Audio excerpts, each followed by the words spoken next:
Hey guys, hang out a little bit, see if we get anybody on the call tonight.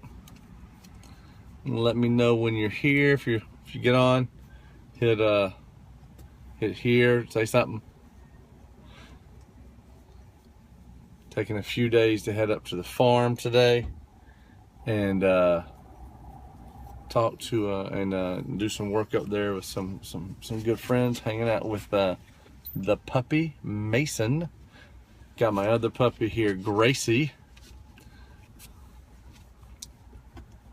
So just gonna hang out a few more minutes. Oh, got a couple of people on. Good to see you guys. Thanks for joining me. Gonna give it just a couple more minutes. Ms. Mormon, good to see you. Thank you for joining. Pasquale, thank you for joining tonight. I'm gonna give it another 10 seconds before we start talking. Tonight's talk's gonna be really, really good. I'm excited. So as a hey ma'am, thank you. As a parent, right? As a parent, or if someone that's ever worked with children, I'm sure, like me, you've had a time where you were totally stressed, totally worn out, and just didn't handle a situation working with somebody the way you wish you would have, right? So 2 weeks ago was a Friday night, and I'm sitting at home, right? True story. I'm sitting at home, and it's movie night on Friday, and we ordered pizza for movie night, and we sat there, and I got my pizza on my plate, and I put my pizza out there on the table, and right in the middle of the room, right? Because we have these two puppies, and I didn't want them to jump up on a chair or a sofa and get it.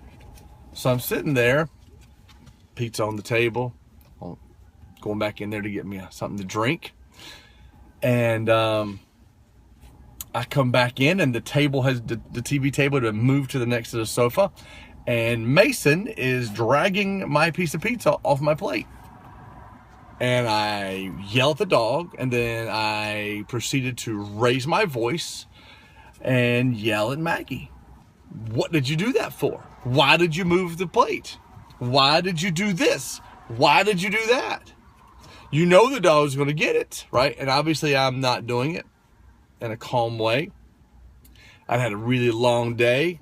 I'd had to deal with a couple of situations, working with some kids, and my patience was gone. And I unfortunately let it out right there. And I'm sitting there, and I'm like in the middle of having a conniption, I guess, over this dog eating the piece of pizza, thinking it wouldn't have happened if you hadn't have moved that table over here. And then Maggie just looks at me with this face and goes, "Daddy, you don't have to yell."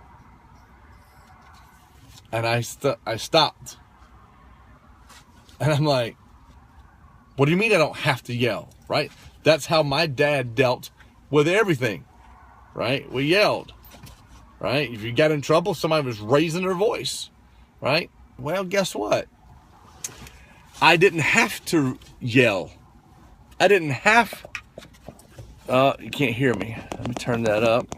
Whoa, Mr. Mason. So there I am, getting with Maggie, right? Getting on her about moving this table over. And the dog getting the piece of pizza, and I yelled at her about it. And she said to me, "Daddy, you don't have to yell." And I thought about that for a minute. I don't have to yell. That emotion is a choice. By me having that emotion and yelling or raising my voice like that, how does that make her feel? Okay, I'll think about that. But what does that say about me? Right? What does that say about me? That says I don't control my emotions. Yes, this is the puppy that ate my piece of pizza, right? So there I am thinking, my 9-year-old just taught me a lesson that I know. Daddy, you don't have to yell. Funny, 3 days later, I said something to her calmly. She didn't agree with it. She stormed off, went into her room, slammed her door. I sat on my sofa, took a breath and said, I don't have to yell. Because the old me would have been in there like my dad would have been, and we'd have had a lesson being learned.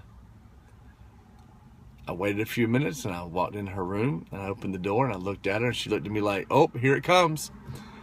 And I said, Maggie, I could yell at you right now because I'm disappointed and upset that you slammed your door. That is the wrong behavior. But I just want you to know I'm not going to do that. And all I'm going to say is I don't want you to slam the doors anymore, okay? She says, yes, Daddy. And that was into that. It's amazing how many things our kids teach us on a day-to-day level. I don't have to yell. That simple. That's my message today. We don't have to yell. We don't have to raise our voice. We don't have to lose control when something happens. Those are all things that we're in control of. And when we lose control of our emotions and we get angry, that's exactly what happened. We lost control. That's exactly what happened. So the lesson this week, Daddy, you don't have to yell. Now this is going to be a 3 to 5 part series. They'll all be short, 6 to 9 minutes. But I've learned quite a few things. I sat back and reflected on what she taught me sitting there that night when she said, Daddy, you don't have to yell. And I started journaling some of the things that I've learned from all of our kids over the years and things they've said. And I'm going to talk about them over the next couple of weeks. So that's my message tonight, guys. Make sure you hit subscribe. If you like the message and you want to share it to your friends, if you got some friends out there that are like, oh yeah, my friend needs this, please share it to your Facebook page. Share it to them straight. I love, send it right to them in a messenger. Love for them to hear it too. And yeah, Mr. Carey, it is very difficult to put into practice. Totally difficult.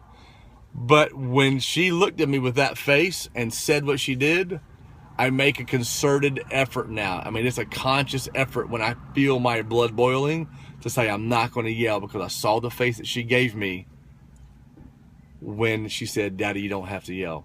Thanks, guys. I appreciate you watching tonight. Share it as much as you can. Send it out to everybody you got. I love knowing that you guys are listening and enjoy the messages. Have a great night, guys.